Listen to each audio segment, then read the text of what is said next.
লক্ষ্য কৰিছে যোৱা এমাহ জুৰি কৃষ্ণগুৰু সেৱাশ্ৰম নসত্ৰত এক উদুলি মুদুলি পৰিৱেশ প্ৰস্তুতি চলি আছে।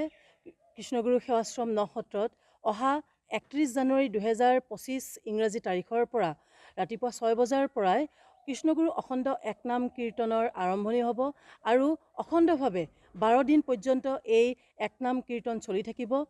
12 ফেব্ৰুৱাৰী 2025 চনৰ ৰাতিপুৱা 6 বজাত এই অখণ্ড একনাম কীৰ্তনৰ সামৰণি পৰিব আৰু সেইদিনাই আমাৰ সেৱাশ্ৰমৰ শ্ৰদ্ধাৰ গুৰুকৃষ্ণ প্ৰেমানন্দ প্ৰভুৰ আশীষবাণী হ'ব, ভকত মিলনত হ'ব, গুৰু ভকতৰ এক সংযোগ আশীষবাণী হ'ব আৰু তাৰ পাছতেই শুভ সামৰণি পৰিব এই অখণ্ড একনাম কীৰ্তনৰ।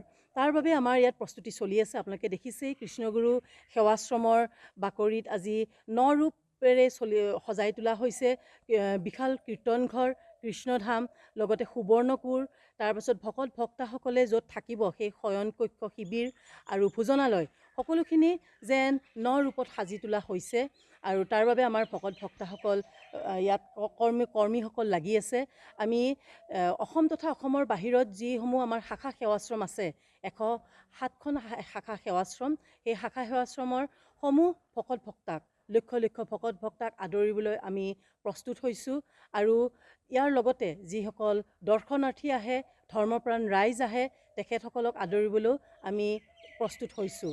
আৰু কৃষ্ণগুৰু প্ৰভু ঈশ্বৰৰ যি প্ৰথম বাণী, আমি জাতি নহয়, জ্ঞাতি নহয়, গোষ্ঠী নহয়, জড় নহয়, আমি মাথো কৃষ্ণদা আত্মাহে, এই বাণীক আমি জগতবাসীলৈ প্ৰেৰণ কৰিবলৈ এই কৃষ্ণগুৰু একনাম কীৰ্তনৰ দ্বাৰাই আমি চেষ্টা কৰিম আৰু আমি আশা ৰাখিছোঁ লক্ষ লক্ষ ভকত ভক্তা ধৰ্মপ্ৰাণ ৰাইজে এই অখণ্ড একনাম কীৰ্তনত অংশগ্ৰহণ কৰি আপ্লুত হ'ব আৰু তেওঁলোকে নিজেই যে কৃষ্ণ নামৰ যি সুধা পান কৰি নিজেই তেওঁলোকে যিটো গতিৰ পথ, সেই গতিৰ পথ তেওঁলোকে পাব। আৰু আপোনালোকৰ চেনেলৰ যোগেদি সমূহ ধৰ্মপ্ৰাণ ৰাইজলৈ আমি কৃষ্ণগুৰু সেৱাশ্ৰম নসত্ৰত হ'বলগীয়া যি কৃষ্ণগুৰু অখণ্ড একনাম কীৰ্তন, তাৰ বাবে আমি সমূহ ধৰ্মপ্ৰাণ ৰাইজক কৰজোৰে নিমন্ত্ৰণ জনালোঁ। যিকোনো খবৰৰ বাবে যোগাযোগ কৰক 7099017330 লগতে 7099017110 নম্বৰত।